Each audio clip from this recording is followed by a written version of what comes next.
想问你，你如果买那些面具啊，买那些防毒的那些面罩啊，或者头盔啊这些东西，你要花很多钱吧？一定要的，其實。你哪里來那麼多錢？你要花多少錢？有一啲嘅裝備其實係可能係人哋捐俾我啦，其他一啲嘅香港市民就可能俾咗錢落一間鋪頭嗰度就我俾咗好多錢落嗰一間某一間嘅鋪頭裏邊，就可能就如果見到你後生仔過去攞嘅時候，就可能過去買嘅時候就可能就會免費送俾我哋咯。In the minds of many, the protest movement has clearly received more than just public donations. Former Hong Kong Court of Final Appeal Judge Henry Litton said in a November interview on Hong Kong media. It would surprise me if at least those frontline, they call themselves warriors or whatever you like to call them, are not paid. Because how do they sustain this? Not only paid, but I suspect if that were so, heavily paid to enable them to actually go out and risk time and time again. Personally, I see this as part of the trade war. I think that the protesters have got their concerns, but I think that that has been fueled and paid for by American money. The National Endowment for Democracy is an American NGO. A search on its website revealed that it has been funding Hong Kong organizations in the name of strengthening democracy and human rights protection. And this may just be the tip of the iceberg. Michael Pillsbury, a former senior US official, spoke of American involvement in Hong Kong in a 2014 interview. We have a large consulate there that's in charge with taking care of the Hong Kong Policy Act passed by Congress to ensure democracy in Hong Kong. We also have funded millions of dollars of programs through the National Endowment for Democracy to help democracy in Hong Kong. So in that sense, the Chinese accusation is not totally false. Local figures have been closely interacting with foreign politicians and entities for years and often out in the open. Ta Kung Pao reported that key opposition figures here smoothing with a representative of the National Democratic Institute, an American NGO that has been sanctioned by China for interfering in Hong Kong affairs. And one of the foreign participants was reported to have been overheard to say, now it is not the time to change the direction of the street movement.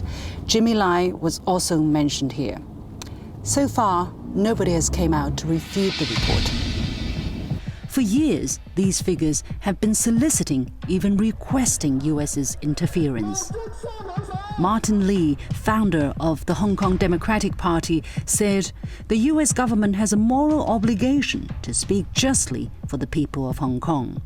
US politicians have hardly been restrained in their reactions. US Vice President Mike Pence said in October, "We stand with you.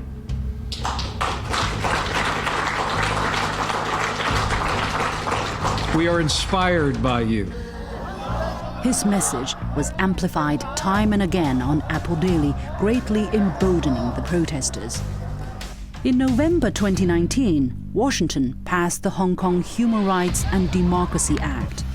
The act requires Washington to monitor Beijing's action in Hong Kong. It authorizes sanctions on persons undermining fundamental freedoms and autonomy in Hong Kong.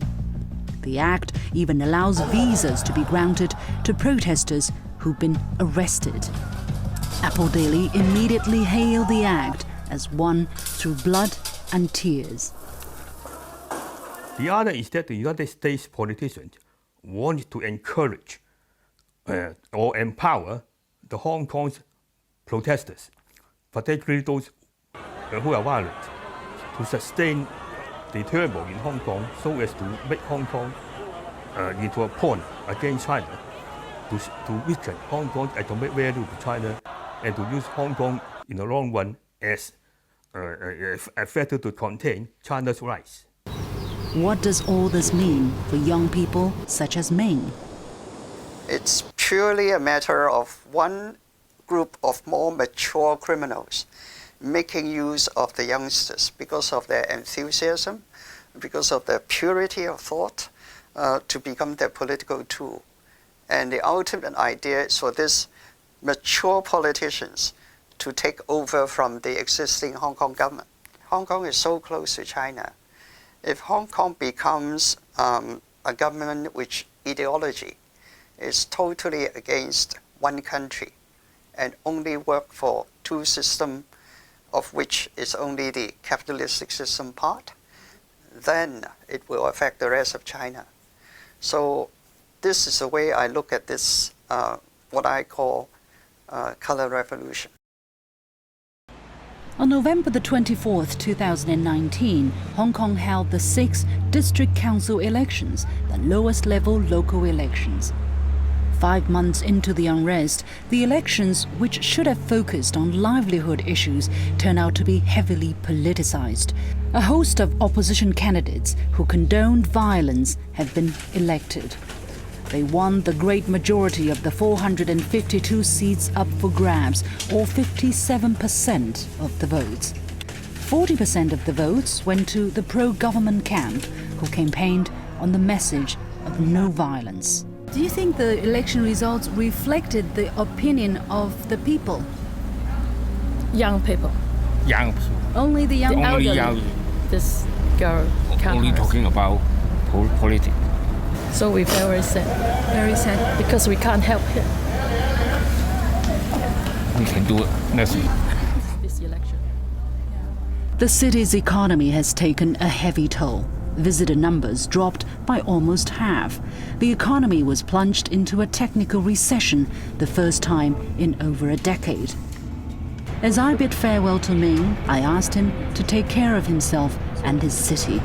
But what awaits him next? Calls have been made on the young people to secure the next Legislative Council elections in September 2020. What further chaos, even violence, lies ahead for this beautiful city? Right before Christmas, as I was about to leave, I found myself on the sidelines of a protest.